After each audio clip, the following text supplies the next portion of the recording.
Hello everybody, my name is Average Election Enjoyer. Today on February 17th of 2026. In this video, I'm going to be breaking down the Georgia State Senate special election that was today, as well as going over how I see the current 2026 Senate map occurring. So first in this video, I want to quickly break down this singular special election that we saw occurring earlier today, with polls closing at 7 p.m. Eastern Time for Georgia Senate District 18 runoff. As it says here, in a January 20th special election, Democrat Lamario Brown and Republican Stephen McNeil each receive the 1 and 2 slots in the runoff. Now you might see the Democrat actually winning the runoff, however, that is because the remaining 63% of the vote was split amongst several Republicans, with Stephen McNeil coming out on top of those Republicans, as this was a open primary. So in this most recent election, Stephen McNeil taking out the victory over Lamario Brown, 59.4 to 40.6 out of a 25,000 voter election total here. However, we will see when we look at the past results that this is actually quite a good performance from the Democrats here. As you can see, this district was redistricted in 2020. However, it looks very much so similar. It's just it got maybe a little bit redder. Doesn't go into as far to the city over here. It does not let me zoom in. There we go. It's taken less of a chunk out of this sort of suburban area that might be a little more blue. However, really not much changes in this state Senate district here. And as you can see, this was the runoff, the initial runoff here. Not runoff. This is the first election. This was technically the runoff that we just saw play out. And these were the results, with the Democrat taking out on top Lamario Brown and Stephen McNeil, who won today, getting the second spot here. As you can see, though, what's interesting is in 2024, this seat went uncontested by the Democrats, Republicans gaining 80,000 votes total in 2024, which is actually very interesting. Such a sharp drop-off here to only 25,000 votes here. So huge drop-off. However, we go back to 2022, midterm year. Last time it was contested, 64.4 to 35.6. So the Democrat actually made out with quite an improvement on this election, from nearly 50,000 to 27,000, all the way to 14,000 and 10,000. So this is a significant overperformance from these past elections. Republicans have actually been doing a little bit better in the past month. However, with the big flip in Texas just a couple weeks ago that has captured headlines, Democrats are regaining the momentum in these special elections, and this runoff is proving to be no different here. Significant improvement by the Democrats. Underperformance by the Republicans. That has been the theme, less so Democrat overperformance, though it has been happening, but a significant Republican underperformance has been occurring in a lot of these special elections. And even if you go back to the elections that occurred in Virginia and New Jersey, in the governor's races and in their state congresses, you could see that it was Republicans that were underperforming, and also Democrats performing fairly well, but the main driver is Republicans not turning out and voting when Trump is not on the ballot, and this special election is proving to be no different here. So, after breaking that down real quick, I'd like to move on to how I see the Senate right now. Here is mapped out all of the safe seats. You might say, hey, why is New Mexico not in the likely column? But the reason why that it happened is because New Mexico does not have a Republican on the ballot. Now, the reason is not because of any sort of nefarious means. It is on behalf of the incompetence, seemingly, from the Republican Party in New Mexico, who managed to not gather the amount of signatures they needed to put in a Republican candidate into this Senate race. So this race will go as uncontested for the Democrat candidate. This is one of the first times this has ever happened where such a major Senate race is going uncontested because of something so, I'll just say it's stupid. So that is the reason why New Mexico is now as safe blue as you can get, unless Republicans think they can manage to win with a write-in ballot, which is, of course, completely infeasible. So easy. Democrats were likely to hold this state, but it certainly goes from likely to, of course, 100% safe as it can be, as Republicans are not fielding a candidate. So I'm going to start off with the likely Republicans. As you can see, we're going to see how bad the Senate math really is for the Democrats in this cycle. As you can see with safe states, Democrats already down 43-45, and if you see all these states, Trump won Alaska, Texas, Florida, Georgia, North Carolina, Ohio, Michigan, Iowa, Nebraska, and that is all the states that Trump won in 2024, with Harris only winning in Maine, New Hampshire, and Minnesota. So you can see how rough of a map that certainly is for the Democrats. However, they have been able to sort of turn things around and get the strongest candidates possible for their respective states. So, but first I want to just break down the likelies, the less than shockers. First of all, of course, Florida. Florida has become unreachable in recent years due to not only struggles with the Democratic Party. The Democratic Party has not done an exceptional job in Florida. Also, in 2020, lots of more conservative-leaning individuals moving into Florida because of the COVID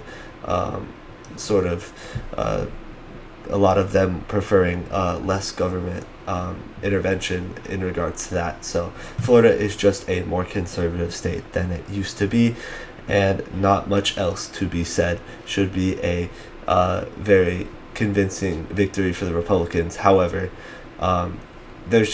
it's just too close to be a safe election per se. But Republicans are most definitely going to be winning in this state.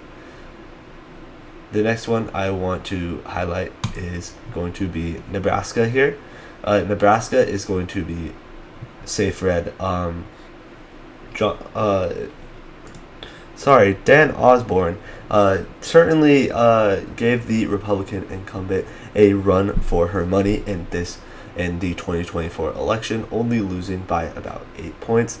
However, with a stronger Republican candidate this time around, and Republicans not likely not to get caught with their pants down, they're going to definitely be funding the state more. It is going to be unlikely that he is going to be able to pull out the victory. However, one of the themes you'll notice is that even if Democrats aren't going to be winning in some of these elections, they are going to be pulling money out of other states that Republicans are desperately needing it, such as Michigan, which would be a huge flip for the Republicans. However, because of Democratic candidates in Nebraska and in Ohio and in Alaska, that's money that is going to be going out of states that Republicans are trying to be on the offensive for, and going into states where they're going to be needing to be defensive. So that is going to be certainly, not as certainly as Florida, but in all likelihood a Republican victory. However, it could narrow up. Who knows? There could be a major controversy.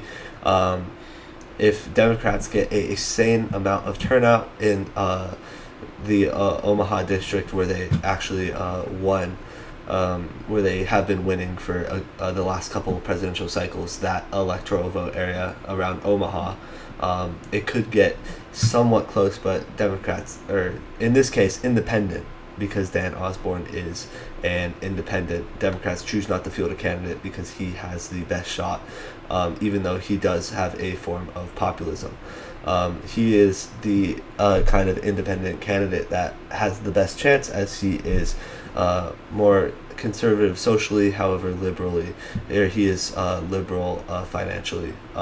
He's sort of a populist in that regards, a little more progressive than that. So he is the kind of independent you would want in Nebraska. However, just too many Republicans, very unlikely for him to win. So thus, it goes in the likely column. The next state that I am going to put in likely is going to be Iowa. Iowa, their Senate race Iowa's actually looking like going to be a very interesting and pivotal state in general for 2026. Democrats have a chance at being competitive and do in fact have a chance at taking 3 of the 4 congressional districts, and also for governor they have a fairly strong candidate in Rob Sand, who is polling fairly well right now and is also the only Democrat to be elected statewide, and he's been elected a couple times there. So he has proven to be a fairly good candidate in Iowa, and also the Iowa governor is extremely unpopular at the moment, though he will not be running. The final thing that is interesting, that was for the governor's race, so Rob Sand might be able to sort of propel the other Democrats in the state to doing better than they might have if he is able to either win or make the governor's race extremely competitive. And in terms of the Senate, Joni Ernst, who is the incumbent, is announced her retirement. However, based off of controversial statements she made, that might have been the best move for the Republicans, as they don't have to carry that baggage throughout this election here. That would have certainly dragged down the Republicans in this election. So this is likely going to be likely. However, if Rob Sand can win the governor's race and Democrats have a wave in Iowa, then it could definitely become a closer margin. The next I'd like to go into is Ohio. Actually, we're going to hold off on Ohio. The last I want to characterize as... Do I want to characterize Ohio? Ohio is an interesting case because they have the Sherrod Brown, who used to be the senator there. He lost in 2024. However, in a blue wave year, it could become a decent bit more competitive. So I am hovering between likely and lean, because Democrats do have a chance in Ohio, but I don't know how close the margin might be. So I'm going to hold off on Ohio. And the last I'm going to put as likely is Texas. Texas is a Senate race that I think, this is my personal opinion, resides on exactly who comes out of the primaries. On the Democrat side, you have Crockett versus Tallarico, Jasmine Crockett and James Tallarico. So that is currently a very competitive primary, and the Democrats doing well depends on how brutal their primary gets and how much that hurts their electoral chances.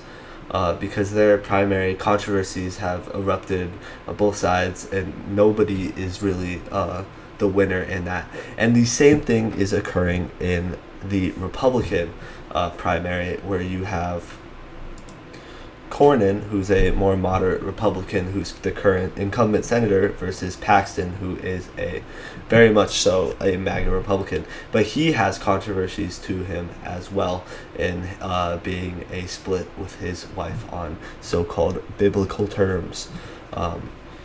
So this is going to be a state that I'm going to keep in the likely column until we can really get a good view of how this race could turn out. However, in the best case circumstances, this race could definitely shift into the lean. It would just depend on the candidates and sort of who gets elected and wins the primaries. If Cornyn wins, it is in all likelihood likely. If Paxton wins, it could become lean in the right environment. So we'll have to wait on that, but I'm going to keep it in likely for the meantime.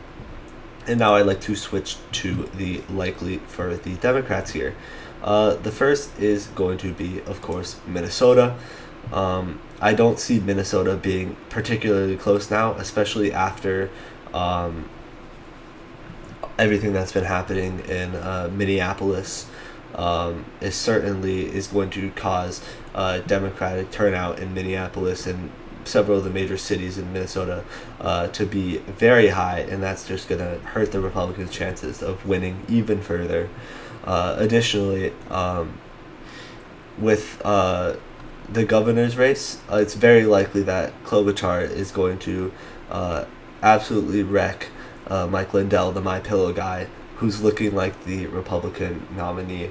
And that might further carry. It'll be similar to Iowa, where the governor's race might carry the Democrats forward in this Senate election. I don't see this race. It's a Midwest state. It's not blue enough to be a safe state really ever, but I don't see this state being very close at all. It's probably going to be called very quickly on election night if things are going to turn out how it appears. So that's for Minnesota. The next is going to be in New Hampshire. New Hampshire has gone very close for Trump in the past. New Hampshire also is looking like it's going to have a fairly competitive Senate race. Definitely more competitive than Minnesota. However, I don't see it nearly competitive enough to be a lean. I don't really see a way that the Republicans win this Senate race, especially in a bluer year, is what we're going to be seeing. So I don't really see how that could possibly happen. The Republicans win this one. I just don't think it'll be I think it'll be fairly close in terms of margin. I think it'll be 6, 7, 8 points, something around there for this Senate race. Republicans have a fairly strong candidate. Democrats have a fairly strong candidate. So I see this as a win for the Democrats. Now, I'm going to go into the leans for the Republicans here. The first, I am going to put Ohio, of course. Ohio is definitely going to be interesting because a ex-incumbent in Sherrod Brown is going to be running for Ohio. Some polling there has shown the Senate race to be somewhat close, and especially if the year gets blue enough, Sherrod Brown may definitely have a chance. And if Republicans don't turn out enough, as I was saying, Republicans' lack of turning out without Trump on the ballot is definitely kicking their ass in some of these races. And if that turns out in the midterms, then this race could become very close and even possibly winnable for the Democrats here. So that could be a interesting result there. See if Sherrod Brown, because he also has a lot of fundraising, he's been getting a lot of support. But again, one of the main points of this is that Democrats are getting the candidates that they want in these elections, and this election in Ohio is going to be pulling money out of places like Michigan and Maine and North Carolina and Georgia, all elections that Republicans see as pivotal if they want to hold the Senate at least until 2030. So Ohio and Iowa and Nebraska and Alaska are all pulling money out of the North Carolinas and the Michigans, and the Georgias, Michigan and Georgia being the place where Republicans have the best chance of going on the offense. And the final lean for the Republican that I currently see is in Alaska. Alaska, you might say, how is that a lean state? Alaska has been voting Republican for a very long time, and the answer is 2 words, Mary Peltola. She is an electoral juggernaut in Alaska. She was a at-large representative. She won a special election and then won a full term, and she only lost by 2 points in 2024, which was a very red year, where Trump won this state by quite a bit, nearly double digits, if not double digits. So she is most definitely a very good candidate. She runs a very smart campaign. Hilariously, if you look at Alaska's map, you'll see that it's actually a lot of land voting blue because of the indigenous peoples in Alaska vote blue and the cities vote red. So if you want to see a hilarious example of land doesn't vote, but instead for the Democrats, then I would check out Alaska's electoral map. However, getting back to my point, Mary Peltola is most definitely going to make this Alaska race very competitive. She was favored in the governor's race. That kind of just shows how popular she is. So it's just yet to be seen if she's going to be able to peel off some of the more moderate Republican voters here. The reason why Democrats are not favored is just the math. There's just a lot more Republicans than Democrats. But if she is able to flip some of those Republican voters, then she very well could win this race. This race is going to be probably fairly close, definitely within 3 points, as are likely all these other races here. So, for the Democrats, as you can see, Republicans would win the Senate with 50 seats because of J.D. Vance. He cast the tie-breaking vote. However, Republicans are going to be holding the Senate 51 to 49 in this example. This just goes to show how difficult it is to win for the Republicans, because my scenario is going to be one of the better scenarios that Democrats might face, and the reason why I am choosing to do that is because of these recent special elections and how the voting base seems to be turning on Trump, and most importantly, Republican turnout is absolutely in the toilet, and that is going to be dragging Republicans down all across the country in all likelihood. So the first of these that I am going to be saying a blue lean is going to be North Carolina. North Carolina is going to be a flip to the Democrats. Similar to Mary Peltola in Alaska, Roy Cooper is an electoral juggernaut here in North Carolina. He was the past governor. He holds high approval ratings, and the Republican Party in North Carolina has not convinced me that they're going to be able to fight against a candidate of his caliber. He is consistently up in the polls, and a lot of people, a lot of experts, a lot of independent people agree that this race is definitely shifting towards the Democrats, especially in this bluer year. So I have to say North Carolina is going to be a flip for the Democrats. The second I'm going to go over is Georgia. Jon Ossoff is looking extremely difficult to unseat here.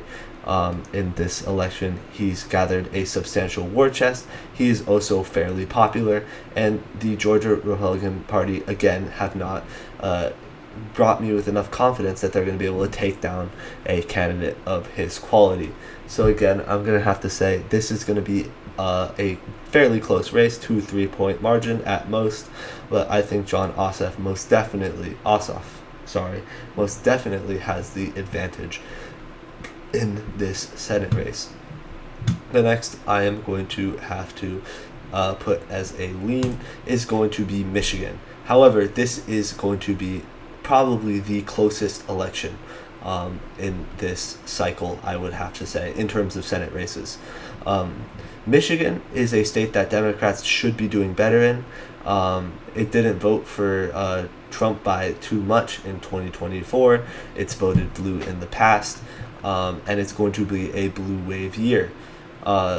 In addition, it's also in the Midwest where a lot of the anti-ICE blowback has been occurring. However, the Democratic Party, similar to the the Democrat State Party, similar to the Republican Party in North Carolina and Georgia, have not been up to par. And especially the Democratic Party in Michigan has been terrible in how they've done. They have a 3-way governor's race with a Democrat independent polling away votes. They have several. They don't have a very strong candidate like you see in Ohio and Alaska and North Carolina and Georgia, like the Democrats do. That has been the key to what Democrat and I think is going to be the Democrat success, is they have strong candidates all across the nation. However, in Michigan, they have no singular strong candidate. However, the Republicans have really coalesced around a couple of strong candidates. So that is why the Republicans are making this one of the closest races. However, I just don't see Republicans overcoming and flipping this Senate seat. I think that this is going to be a hold, just because I think there are too many Democrats for the Republicans to overcome in a blue year. I don't think Republicans are just going to be able to take this race, even though it is definitely momentum is towards the Republicans still. And the final Senate race I'm going to predict here is Maine. I think that it is Susan Collins' time. She has been winning in this consistent blue state for I think 6 terms now, 5-6 terms, and she's been skating by. However, I think that this is going to be the time that she finally loses. Graham Planter is looking like he's going to be a fairly strong candidate. He's looking like a Fetterman in Pennsylvania, where he's going to be winning that sort of election in this competitive race. The thing is, Fetterman did face a weaker Doc Oz in this Senate race that helped him win. However, Susan Collins is, of course, an electoral juggernaut, but I don't think she's going to be able to pull it off. Maine is just looking too blue for a even a moderate Republican such as herself. She's gotten unpopular with her votes for the big beautiful bill, and she certainly has soured with voters. Her popularity is in the toilet right now, and all Grandpa Planter needs to do, in my opinion, is just not have a huge controversy and continue to get his message out, and he will end up winning this Maine senatorial seat, unseating the Republican candidate. And that would be 2 flips for the Democrats and setting them up to potentially take a trifecta in the 2028 elections. So this is currently how I see the Senate. If you have any comments, anything, I'd like to hear it, so make sure to leave a comment, and I hope you have a fantastic rest of your day.